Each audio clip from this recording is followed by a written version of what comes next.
Now, look, you don't need a weatherman to tell you it's raining outside, just like you don't need some sort of geopolitical expert to know we're fast hurtling towards a totalitarian state. Soon, I predict, we won't be able to even talk about illegal migration without being called racists or bigots.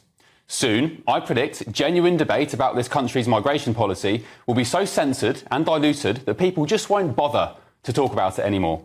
And soon, I predict that anyone who dares raise concerns about random men arriving on Britain's shores, unannounced and unidentified, will be made to pay the price by the state and its obedient society.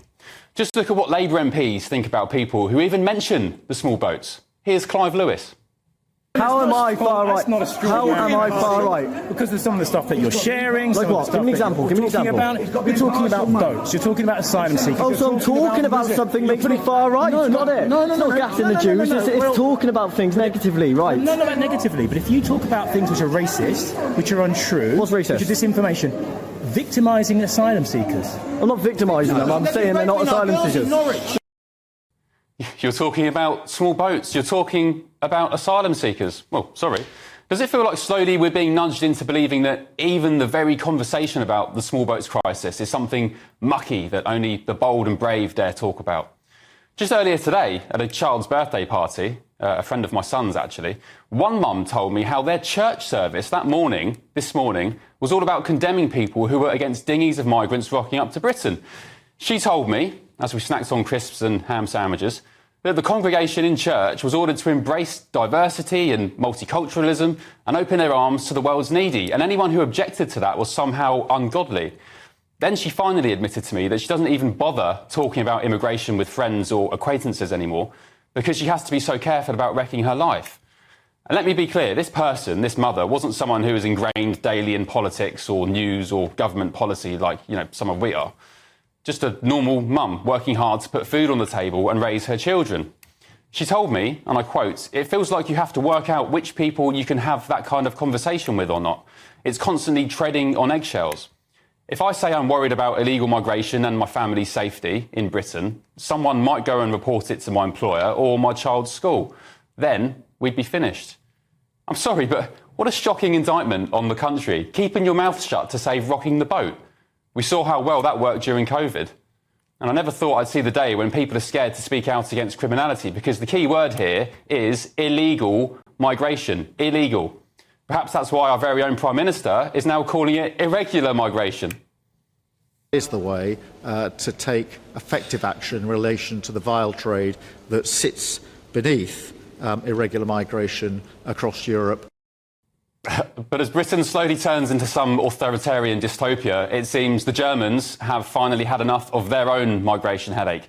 Because tonight, Alternative for Germany, the party, is on track to become the first right-wing party to win a regional election for the first time since the Second World War.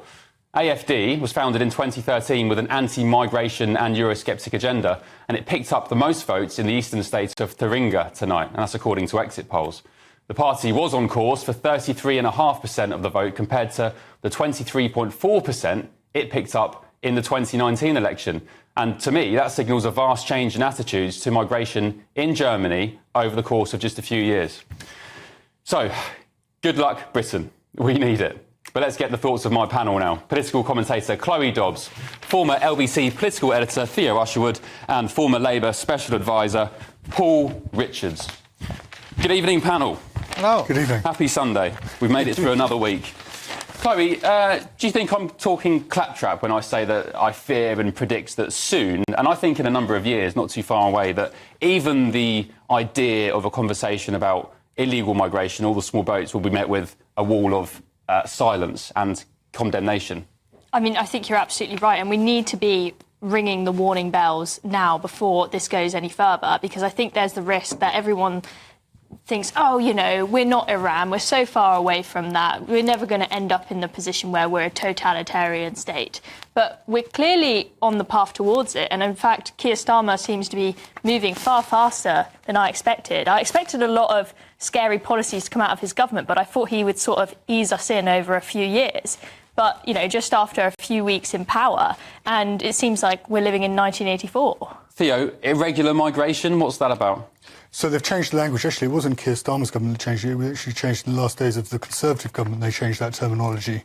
Ben, it wasn't... There we go. I mean, if that is a fact, and I'm sure it is, because you're clued up, Theo, it just goes to show the uni party in full force. Is there much difference between the Tories and Labour? Well, yeah, I mean, look, they changed it, and obviously they changed it for a reason. What's the reasons, you reckon? Well, the reasons, I think, is that I think there's a move, certainly within the government, to try and tone down the rhetoric.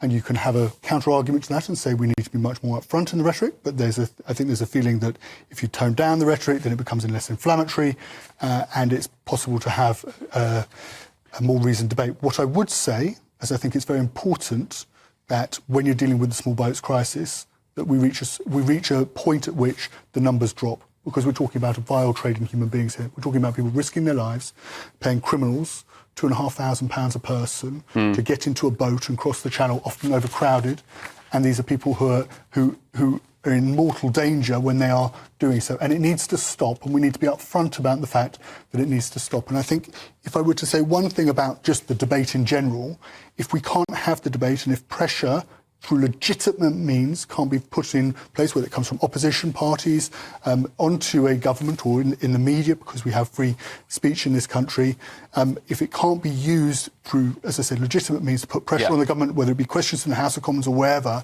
then it would be that wouldn't necessarily bring about the desired outcome of reducing the number of people crossing the English Channel. Okay. Well, Paul, that clip of Clive Lewis there, you saw it. What do you make of his assertion that even talking about the small boats or asylum seekers is somehow, far right? Well, we do have free speech in this country, and we're endlessly debating these issues. We've been debating immigration and asylum for decades. Since Enoch Powell in the 60s, we've been talking about this issue. So the idea that somehow we're not allowed to talk about it is not true. Sorry to interrupt. Can I just pick up? You say we have free speech in this country, but we've just had dozens of people banged up in prison for writing social media posts. I mean, is that... Well, free speech has limitations and always had. So it's not free speach then? You don't have limitless free speech. If it's conditional, it's not free speech. You can't say whatever you like about anybody you like any of the time, even on GB News. We have libel laws. We have laws that say you can't walk into a crowded theatre and shout fire. There are limitations to our free speech, but we can debate an issue like immigration, as we have done all of my life, freely. But I think the only limitation that there should be is if you explicitly incite violence, right? Whereas we're seeing people being banged up, put behind bars because they've expressed an opinion, maybe very controversial, it's maybe not an opinion, quite it's rude, spreading hate and spreading lies, and that should be against the law as well. That's not opinions. If you want to say something hateful, that's not very nice. We've just had a summer of rioting caused by people telling lies on social media. No. And social media should not be immune from this. It's not an invisibility cloak. That's looking very short-term. The reason behind the riots is because you've got so many people who feel like they have not been listened to in this country. I think what I remember, and I remember speaking to Lord Warney, who was doing an interview with him. He's the independent advisor on political extremism and violence. And what he was saying, which I thought was very interesting, was that you had pockets where groups on the far right were using private messaging services, social media to spread misinformation, to get gatherings in and pockets of demonstrations, if you want to call those in their areas, and then people from the area were latching onto it and going to those. We've gone down a slightly different path, but those rumoured 100 riots on Telegram that were organised turned out to be a complete hoax. Mm-hmm. So I'm talking about before. That. I take your point on that. I'm not disputing your point, Ben, for one moment on that. What I'm saying is before, in the lead up to that, because of course that Wednesday evening, when they didn't transpire, was actually when the violence ceased, and actually then we had a period of time. Let me ask you about this conversation I had with this mum at my kid's birthday party today. So we're all there, the bouncy castle's out, we're eating, jam roly-polies and party rings or whatever. And she said to me, she said, I've been to church this morning, and the clergy was talking about how we should welcome small boat migrants with open arms. It's ungodly not to question why they're coming or whether there's too many of them. And then she said, to be honest, Ben, quite frankly, and she's just a normal person. She doesn't watch the news every day. She doesn't know anything about governments, really, or policy or, news channels. And she said, I just feel like I can't have that conversation anymore. And that, to me, is quite chilling, actually, that people are afraid to even speak up now and raise legitimate concerns about things happening to our country without being cancelled. She shouldn't be surprised to get the sort of love thy neighbour message from a Christian church on a Sunday morning. I mean, that's less surprising than perhaps you should think. But that is the basic essence of Christianity. I don't think it's very godly encouraging people to come on packed dinghies and cross the busiest shipping lane in the world. That doesn't sound very No, but a lot of the Christian charities are the ones who are providing the support services for the people when they've arrived as refugees. But the bigger question was, you know, not being able to debate this with her friends and neighbours. I would just wonder what that mum wants to say out loud that she thinks that she can't. And if it's something that would be so outrageous, maybe she wants to have a little word with herself about why that would be.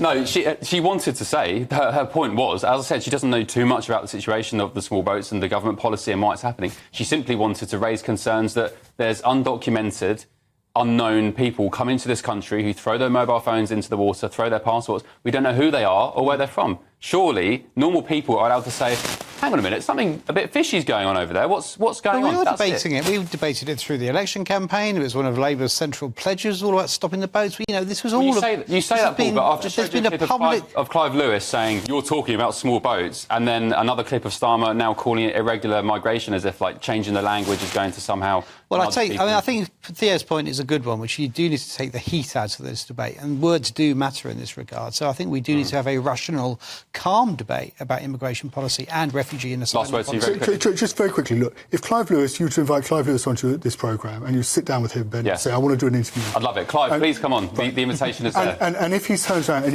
you're going through, you're talking about the winter fuel allowance, you're talking about Labour policies on whatever it might be, and you said, right, Clive, I'd like now to talk about immigration. He said, no, we're not going to do that. Or I think, Ben, actually, no, we're just not going to have this debate the way you want me to have it, the way you want to have it. Then I think there'll be a problem. He's been confronted with a camera phone outside a hall, I think, in his constituency. Yeah. And if you go through, look, I don't want to turn this into a sort of personal thing, but you know, when you look at the individual involved, who this individual was, I think Clive Lewis didn't, he spoke about the issue of small boats, but I think he was making a broader point in there, and he can speak for himself about the individual who was confronting. Yeah, it was this group called Students Against Tyranny. They seem to be connected to Turning Point UK, and they do all sorts of stuff. But okay, I mean, it was a stunt, wasn't it? Let's face it. It wasn't just a genuine bit of discourse between two citizens. It was a stunt to get hits on social media. Let's face it. Yeah. Okay. Well, I think MPs should still be, held to account in public. I mean, I've done plenty of doorsteps in my time, and I think it's a good thing for the public to hold MPs to account, no doubt.